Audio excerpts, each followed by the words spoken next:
Bismillahirrahmanirrahim.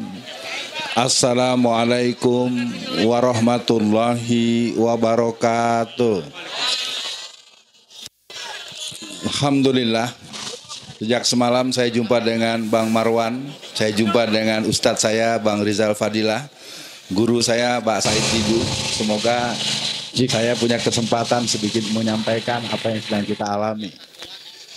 Kelemahan yang harus kita akui, sejak dari dulu kita selalu agresif dan sensitif terhadap situasi yang namanya bencana alam. Tetapi kita tidak memiliki antisipasi, deteksi dini, dan gerakan-gerakan yang berhubungan dengan bencana politik. Bencana politik hari ini sudah dalam genggaman hanya beberapa orang saja yang secara otoritas, yang secara kualitas, yang secara integritas jauh daripada apa yang sangat kita inginkan. Sekali lagi buat kawan-kawan, dengan izin kepada Bang Marwan, izin senior-senior yang dari jauh-jauh hari beliau tidak pernah berhenti untuk terus menyuarakan. Termasuk Ibu Ida yang tulisannya selalu menginspirasi saya. Bapak-bapak dan ibu-ibu, saya akan mengawali dulu sedikit cerita kecil. Kenapa saya pernah di penjara 4 tahun. Tidak istimewa, karena perjuangan saya belum apa-apa dibandingkan beberapa tokoh. Pak Said Didu di sini, Bang Marwan di sini, termasuk Pak Profesor Abbas Taha. Mulanya saya membahas tentang bahaya penjajahan Cina. Jadi Cina hari ini telah menentukan, Xi Jinping telah menentukan apa yang harus dihasilkan di Mahkamah Konstitusi hari ini. Jadi dalam analisis MSS, dalam gerakan operasi intelijen Cina, kita punya pilihan adalah mengikuti arahan guru-guru kita tadi. Karena kita sudah cukup lama tidak peduli terhadap sebuah konstruksi kekuatan politik secara nasional. Jadi jangan salahkan musuh kalau musuh mengalahkan kita di setiap langkah yang kita lalui. Tentu kalimat ini bukan kalimat pesimis. Paling tidak saya melihat wajah-wajah yang tidak pernah takut untuk sampai pada titik darah penghabisan untuk menjaga kedaulatan NKRI. Saudara-saudara, tentu saya harus menghitung karena tadi terdengar dari sana, setelah ini akan pindah ke tengah. Mudah-mudahan tengah yang hadir tambah banyak.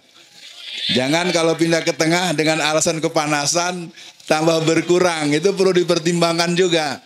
Nanti jadi bahan tertawaan bagi orang-orang yang sudah telanjur menjadi pelanjut daripada obor-obor besar dan obor-obor kecil. Tahu obor ya? Ya, nggak usah disebut semua lah. Yang jelas hari ini saya ingin mengatakan sudah selesai sidang Mahkamah Konstitusi. Seluruhnya dianggap tidak sesuai, tidak sesuai, tidak sesuai, tidak sesuai, tidak sesuai, tidak terbukti, tidak ada bukti, tidak sesuai. Lalu selanjutnya adalah tergantung arahan dari Pak Said Didu dan kawan-kawan. Pak semua, saya ingin katakan buat semua yang hadir, apakah kita ciutnya menghadapi situasi ini? Kita harus ingat negara Indonesia sudah bukan sekedar tidak baik-baik saja. Negara Indonesia sudah hancur-hancuran. Saya kadang-kadang bermimpi bisa bertemu dengan Pak Said Didu, tapi belum kesampaian. Biar sekarang saya sebut terbuka nih, kapan saya bisa berkonsultasi. Kerja kecil saya baru 12 angkatan saya mengadakan pendidikan politik untuk Jawa Tengah.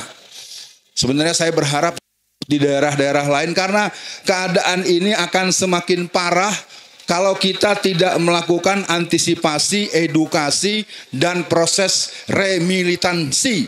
Bagaimanapun kita tengok, yang berkumpul di sini tidak bisa kita lihat sebagai kelompok orang-orang yang punya penampakan baik secara fisik maupun secara usia. Kita lihat, kita yang ada di sini umurnya rata-rata diduga 20 tahun ke bawah. Betul ya Bang ya? Iya, kita tidak boleh memungkiri bahwa gerakan tetap dimenangkan oleh goyang gemoy. Oke gas, oke gas, oke gas. Anda boleh marah, Anda boleh menganggap saya merasa kalah, tidak. Karena memang ada psikologi dari teori milenial, dari teori Y, teori Z, teori Gen Z, dan teori Alpha, teori Beta. Dan gerakan itu tidak menyasar daripada para pemuda-pemuda yang berkarakter nasionalis Islamis dan kelompok Islam yang berjiwa jihad politik. Kelompok muda-muda yang lain rajin ibadah banyak.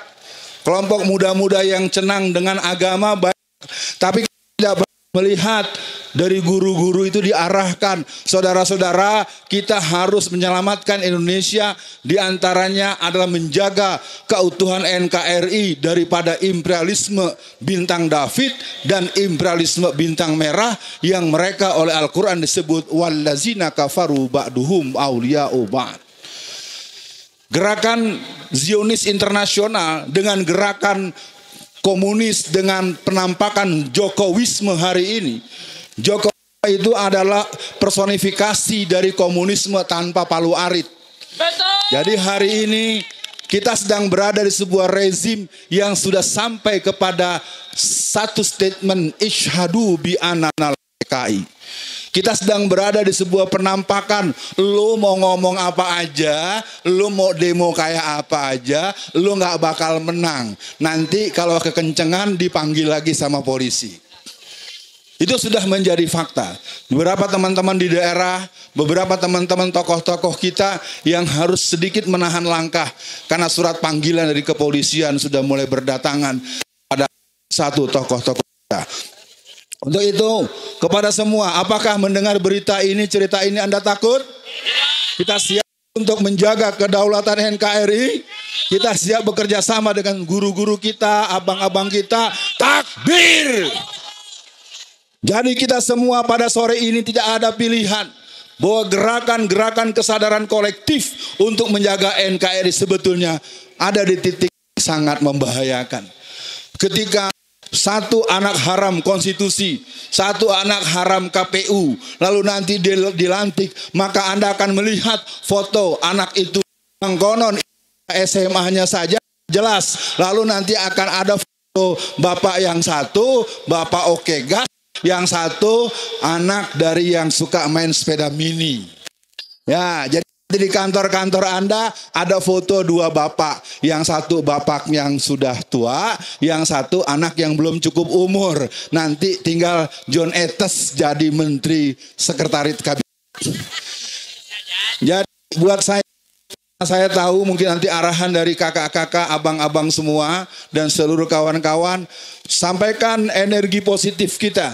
Kita jangan pernah merasa kalah karena kecurangan yang boleh saya bilang ini kejahatan yang TSM, kejahatan politik yang TSM. Sudah sampai pada satu fakta, pada kenyataan kita tidak diperbolehkan untuk membela yang benar dengan cara yang paling konstitusional sekalipun. Bayangkan semuanya nggak terbukti. Mempersoalkan sebuah persidangan bagaikan riset kualitatif, riset kuantitatif, riset akademis murni. Nggak akan pernah ketemu. Padahal faktanya di Cikupa. Di Cikupa itu karena saya orang Tangerang, itu di saat pencoblosan polisi-polisi langsung yang membagikan uang kepada masyarakat. Dan diarahkan tegak lurus di tengah, coblos nomor 2. Bayangkan berseragam, membawa uang, membawa pistol, dan mereka disuruh mencoblos sesuatu, nomor yang ditentukan, lalu kemudian disampaikan tidak terbukti. Maka luar biasa, penjahat dengan penjaga rumah, perampok dengan warga. Bagaikan cerita sebuah RW, ada kerampokan, datang Pak RW, ternyata Pak RW-nya ikut merampok rumah yang sedang dirampok. Tentu emosional harus kita turunkan sedikit. Kerja-kerja yang kelihatannya mengarah pada revolusi, gerakan-gerakan yang bersifat non-parlementer. Tapi saya ingin ingatkan, maukah kita duduk baik-baik dulu sebelum diputuskan membakar gedung CCP pusat PKI. Itu para tetua kita tahun 66, mungkin Prof. Abbas Taha bisa cerita. Itu mereka mengadakan rapat 11 hari 11 malam. Sekarang Anda datang jauh-jauh dari mana-mana, tentu sebuah pengorbanan yang luar biasa. Tapi apakah kita ketika pulang ke rumah, kita punya semangat yang sama untuk mengatakan bahwa Indonesia tetap milik rakyat Indonesia. Takbir. Saya pikir saya tidak perlu memperpanjang karena ini bukan kepentingan untuk menjelaskan siapa saya. Yang paling penting bagaimana kita setelah hari ini. Maka pesan saya buat semua yang hadir, sampaikan salam di seluruh jazirah, tembus hatinya bahwa negeri ini sedang menunggu lahirnya para pahlawan yang tidak bertanya dibayar berapa dan dapat apa. Ini bagian yang terus harus kita pertanyakan. Kenapa gerakan-gerakan gampang layu sebelum berkembang? Kenapa tokoh-tokoh yang kita banggakan tahu-tahu hilang tanpa pesan? Karena pertanyaan itu sering berujung, nanti gua dapat berapa? Nanti gua jadi apa? Semoga seluruh para penggerak juga menjaga diri, termasuk saya tentunya. Mohon maaf, mari kita bersiap ke tengah. Kita akan terus bergerak, kita gelorakan Indonesia kita. Harus kita jaga sebagai putra-putra patriot Indonesia. Assalamualaikum warahmatullahi wabarakatuh.